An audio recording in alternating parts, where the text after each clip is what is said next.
kita cek dulu. Saya coba cara berpikirnya kita lihat dulu. Nah, ini adalah apa yang dimaksud dengan analitik ini. Ini sebenarnya adalah prasyarat uji. Ini adalah prasyarat uji. Jadi oleh karena itu ini harus disebutkan dulu. Kenapa kok ada analisis normalitas, lalu kemudian ada uji homogenitas. Ini adalah prasyarat uji. Oleh karena itu ini harus dijelaskan dulu. Apakah deskriptif ini perlu ada uji normalitas? Kalau analisisnya statistiknya cuma deskriptif. Ini menjadi penting. Ketika ini deskriptif berarti ini ketika ini eksternal validnya itu tidak diuji. Maaf, ini tidak diuji. Berarti apa? Apakah perlu ada itu? Nah, ini maksudnya gini, Bro Made. Analisis sensitif itu tingkat awalnya. Yang melakukan analisis sensitif. Kemudian dia analisis inferensial, analitik ini. Nah, sebelum dia melakukan analitik inferensial, dia uji normalitas. Iya, tapi yang inferensialnya tidak ada ini. Ini analitik itu. Oh ini? Analisis dan analitik maksudnya inferensial itu. Gitu. Nah, ini gunakan apa gitu. Jadi ini harus kita lihat. Berarti ini prasyarat ujinya adalah uji normalitas. Mestinya sebutkan dulu Anda gunakan apa. Misalnya Bapak tadi nyarankan kan ANOVA. Nah kalau misalnya satu-satu kemudian ANOVA, memang ini ada normalitas, lalu kemudian ada uji homogenitas dan lain sebagainya. Itu dulu. Kemudian yang berikutnya, ini kan ada observasi, ada pretest ya, observasi 1, observasi 2, kemudian ada treatment. Ya, treatmentnya 1 ya. Iya, Prof. Treatmentnya 1. Lalu kemudian ada observasi 3, ada observasi 4. Nah, observasi satunya ini kan nanti akan berkaitan satu dengan VO2 max. Ya. Kemudian 2 ini dengan apa tadi? Ya semua dependent variable tadi deh. Semua dependent variable diuji cobakan di pretest dan post-test.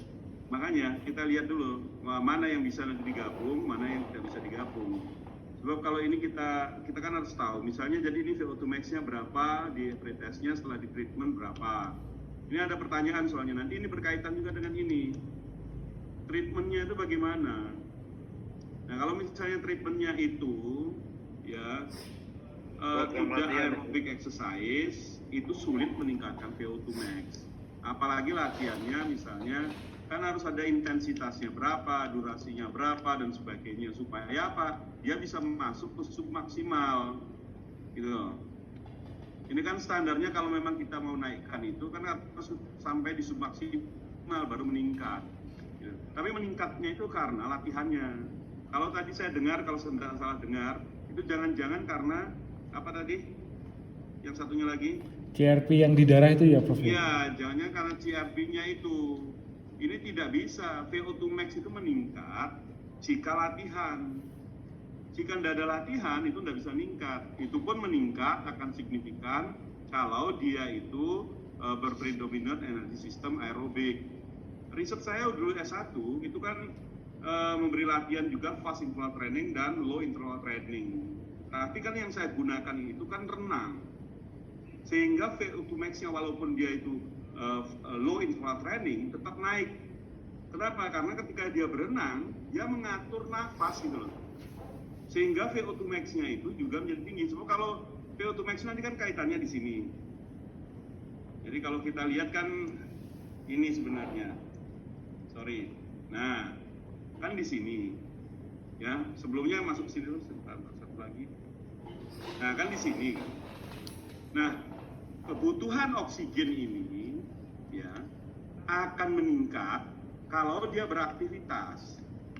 Ketika dia butuhnya oksigen meningkat, maka alveolus ini juga akan mengembang lebih besar, ya banyak yang terbuka, maaf bukan mengembang besar, tapi akan banyak yang terbuka. Alveolus itu kan tidak semuanya terbuka, sehingga ketika itu kan dia terbuka ketika dia masuk submaksimal.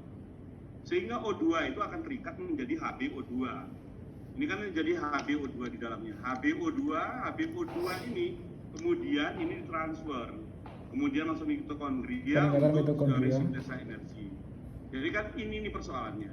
Jadi kalau misalnya dia latihannya tidak sampai membuat dia kebutuhannya itu meningkat secara signifikan dan oksigennya tidak meningkat secara signifikan, maka ini tidak akan berubah. Apakah peneliti yakin bahwa bukan karena ini, tetapi karena apa tadi itu? CRP yang yang tadi itu? Apa CPR itu ya? CRP, Itu. tapi peneliti Ya, yang nah ini perlu dipertanyakan gitu. Oleh karena itu, kalau memang ini ingin kelihatan meningkat, maka perlu didesain tentang ininya latihan submaksimal. beban latihannya. Beban latihannya itu bagaimana gitu. Jadi beban latihannya juga harus dirancang sedemikian rupa. Saya dulu waktu S1 saya rancang. Jadi karena itu fast interval training, low interval training, jadi dua-duanya cuma metodenya aja yang berbeda, tapi bebannya kita buat sama. Misalnya hari ini 1.200 meter, misalnya 2.500 meter, tapi cara menyelesaikan 2.500 meter itu berbeda. Sehingga kita bisa yakin bahwa ini secara teoritis akan berbeda peningkatannya. Walaupun pada kenyataannya memang berbeda meningkat, tapi semuanya meningkat, termasuk yang di low interval training. Nah, ini juga saya sarankan begini. Kalau misalnya ingin ini masuk, ya mungkin ini tadi sudah betul analisisnya. Oke, kita gunakan bersama-sama sekaligus kalau memang itu bisa bersama-sama. Tapi kalau misalnya kita masukkan lagi satu variabel dependent, misalnya kepercayaan diri misalnya.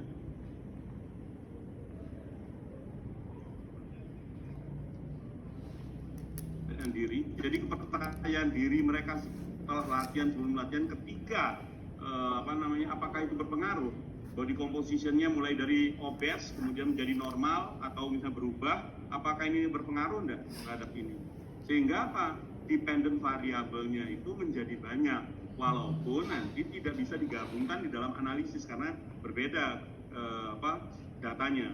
Kalau data-data seperti ANOVA tadi, VO2 max bisa masuk karena datanya itu rasio, ya. Tapi kalau misalnya satunya lagi, kalau misalnya misalnya ada kepercayaan diri, jelas tidak bisa masuk. Kenapa? Karena memang datanya ini original. Yang CRP masuk itu Prof, bisa untuk yang CRP Prof. Ya CRP, ya makanya di sini bisa masuk ya. Nah sekarang saya ada lagi, misalnya IMT-nya. Gitu. Kebugaran sama IMT kan berbeda. Orang itu bisa VO2 max tinggi, tetapi IMT-nya mungkin obes. Ya. Tetapi ada yang IMT-nya bagus, ya. Tetapi VO2 max-nya itu tidak bagus. Gitu. Ini IMT diukur ya sebagai dependent variable ya. IMT diukur sebagai prasyarat jadi sampel, Prof. Dikontrol. Hanya prasyarat, Kontrol. tapi perubahannya itu kan perlu dijadikan dependent variable, iya kan? Iya, Prof. Kan dia kan nanti berubah, gitu loh. Nah, penentuan obesnya itu kan dari berapa setelah di treatment menjadi berapa, kan gitu kan? Betul. Sama seperti tadi, VO2 max-nya itu kan dari berapa, di treatment jadi berapa, kan itu kan? Iya, Prof.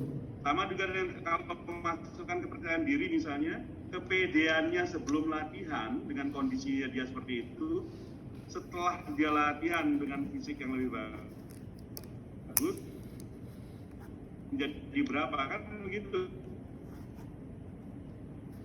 Oke? Gosi. Iya, Prof. Gosi. Dalam, Pak. Halo Mas Gosi. Dalam, Prof. Gosi, halo. Halo. Iya, betul? Betul, Prof.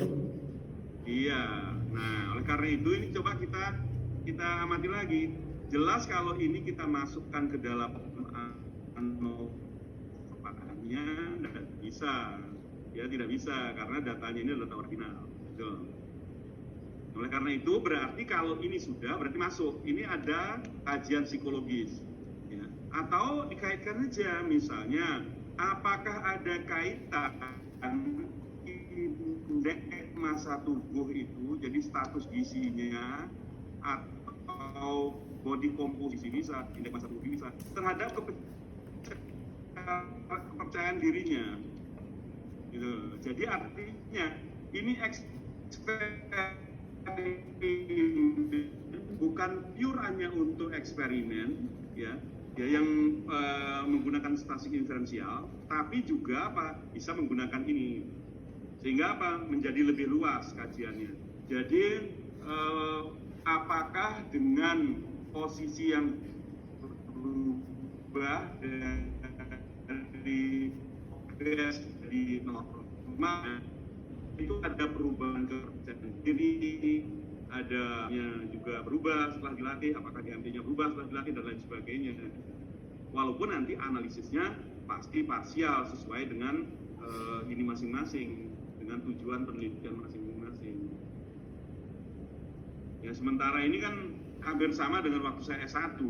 S1 saya juga gitu, observasi 1, treatment 1, observasi 2, observasi 3, treatment 2, observasi 3, observasi 4, non-treatment, observasi 5. Kan hampir sama seperti itu, cuma membandingkan ini. Berapa? Adakah perbedaan pengaruh terhadap VO2 max-nya? Jadi kalau hanya seperti itu. Nah oleh karena itu mungkin kalau disertasi, coba dicari supaya lebih nampak ya, multidisiplinnya atau interdisiplinnya. Baik, Prof. Jadi ini yang coba saya pikirkan. Terima kasih. Silakan. Ya, Prof.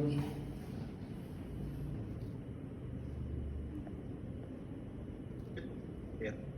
Terima kasih Prof. Ade dan Prof. Oleg. Ada teman-teman, monggo silakan untuk ada kritikan dan bahkan untuk presentasi dari telah Mas Gosi maupun konsep disertasi. Kami persilakan.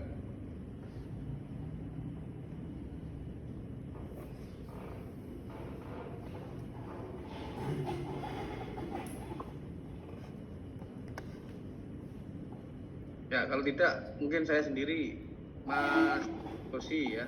Iya, Pak Wono. Tadi belum tadi saya